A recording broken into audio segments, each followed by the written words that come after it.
An ABC 10 News exclusive investigation uncovering a mystery unfolding at a SoCal military base where explosives have gone missing. The latest in the debate over in-person learning as local districts gradually begin to reopen, and how local officials are sweetening the deal in hopes of getting people to play it safe on Super Bowl weekend. ABC 10 News at 11 starts now. ABC 10 News at 11 starts now. Thank you so much for joining us, you guys. I'm Virginia Cha. I'm joined by my co-anchor Jim Patton, as well as meteorologist Megan Perry, and we're going to hear from them both in just a moment. Good to see you guys. But we want to start now with this, a Team 10 exclusive. High-power explosives have vanished from a Southern California military base, according to our sources. Team 10 investigator Jennifer Kastner has been digging into this story and joins us live now. Jennifer, this happened at 29 Palms Marine Corps Base, and now there's a reward being offered to find the explosives? Yeah, Virginia, that's right. This is a big deal. According to our sources with close military ties, we're talking about 10 pounds of C4. That's a lot. So this all started 2 weeks ago when the C4, which is a dangerous military explosive, disappeared during a long training exercise on the 29 Palms military base. That's a few hours northeast of here.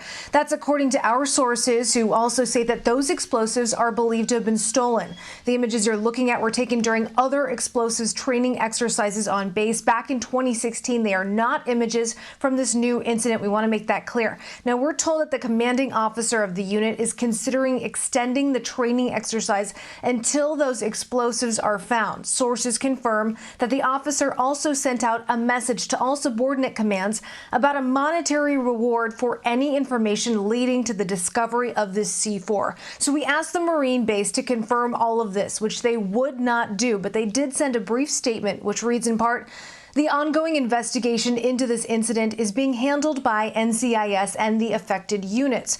So when we reached out to NCIS, they wrote back, "Out of respect for the investigative process, NCIS does not comment on or confirm details relating to ongoing investigations." So I also interviewed a bomb expert this morning about the potential impact of 10 pounds of C4 when you detonate that. He said that it is very significant. Part of that interview is coming up later today on ABC 10 News. Reporting live this morning, Jennifer Kastner, ABC 10 News. Back to you. This is serious. Jennifer, thank you so much. We'll look forward to that. Well, as Governor Newsom continues to push to reopen elementary schools, many teachers across the state are saying not so fast. But as ABC 10 News reporter Marie Cornell shows us, some parents believe the state's momentum is what's needed to get students back on campus. I think that other schools can and should be able to return in person. Leslie Hoffmeister is a member of Reopen SDUSD, an organization made up of parents who are pushing to reopen schools in the San Diego Unified School District. As a mother of 3 young kids, she says virtual learning got so difficult, the family decided to enroll in private school to get her kids back in the classroom. But that hasn't stopped her from staying involved with the organization. Because I want all children to be able to have the option of having in-person education, because I think it's essential. On Wednesday, Governor Newsom announced he supports the reopening of elementary schools, citing concerns about the effectiveness of virtual learning with younger kids. This as the CDC released findings suggesting schools can safely reopen without having teachers vaccinated first. Something Leslie says she sees firsthand at their new school and in other schools that have students back on campus. The data shows that those mitigation measures have worked. There's schools across the country, there's schools even in our own county, schools across our state who have used those very same measures. Last week, we spoke with the president of the San Diego Education Association, who said this shouldn't be treated as one-size-fits-all type of situation. We serve communities that are experiencing 3 to 8 times the infection rates that communities like Poway are experiencing. So I think we have to be careful when we compare a district like San Diego Unified to smaller districts like Poway or Del Mar, who are in more affluent communities who are not experiencing COVID the way that many of our. Marie Cornell, ABC 10 News. And as the rollout continues here in San Diego, we have seen new vaccine sites popping up every week. Well, now, though, as the county and its partners ramp up their distribution pipeline, a new problem: keeping up with demand.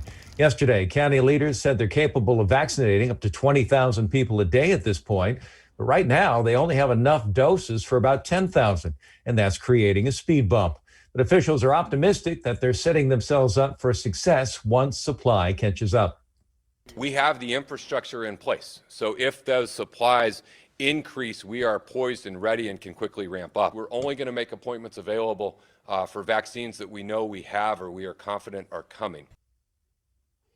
So right now, it may be harder to schedule an appointment as the county scales back to match the supply that it has. In the meantime, they're working on more vaccination sites to increase their daily output. A lot of questions surrounding the vaccine registration, the rollout, and other aspects of this effort, and you can find more information on it all at 10news.com. Now, this morning, we are following a developing story. Hikers finding human remains on a trail in Santee. Sheriff's deputies closed off a neighborhood near the trail for hours as they continued the investigation late into the night. There are a few details right now, but the Sheriff's Department says the hikers made the discovery a little after 4 yesterday afternoon near Summit Avenue and Summit Crest Drive. That's the northern outskirts of Santee. The department's homicide unit investigating and working with the medical examiner's office to identify those remains. Virginia? Thank you, Jim. Negotiations over the next stimulus bill still underway in Washington, D.C., and the price tag is the biggest sticking point between Republicans and Democrats. One thing the two sides could be reaching common ground on is stimulus checks. Democrats have been pushing to send Americans $1,400, but the president yesterday suggested he is open to lowering the income cap on who gets those checks down from $75,000 a year. Another point of contention: funding in the bill for state and local governments. That could have an impact on San Diego as the city and county look to balance budgets. We're going to talk to ABC News political director Rick Klein about that at 11:30. More than 750,000 Americans filed for first-time unemployment benefits last week. The 779,000 claims are down from 812,000 the previous week. Almost 350,000 self-employed and gig workers also filed for assistance, and that brings the total number to 1.2 million workers for the week. The number of continuing claims, which accounts for people who have filed for at least 2 weeks, is 4.6 million. Now, today, the House of Representatives voting on measures to clamp down on a new lawmaker who's been an outspoken QAnon supporter and been caught in other social media controversies.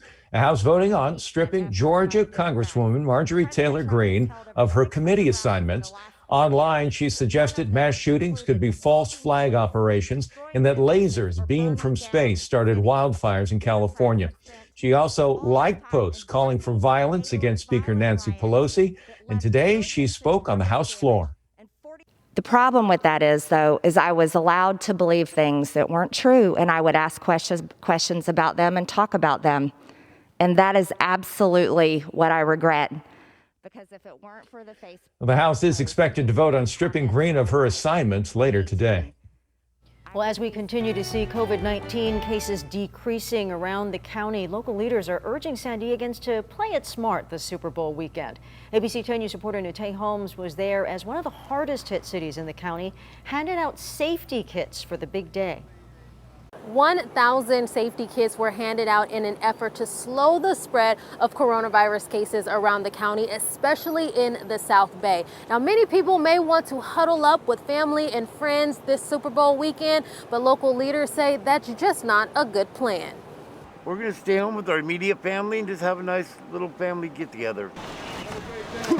National City leaders gathered on the sidelines asking people to play it safe. The South Bay has been hit hard with the number of coronavirus cases.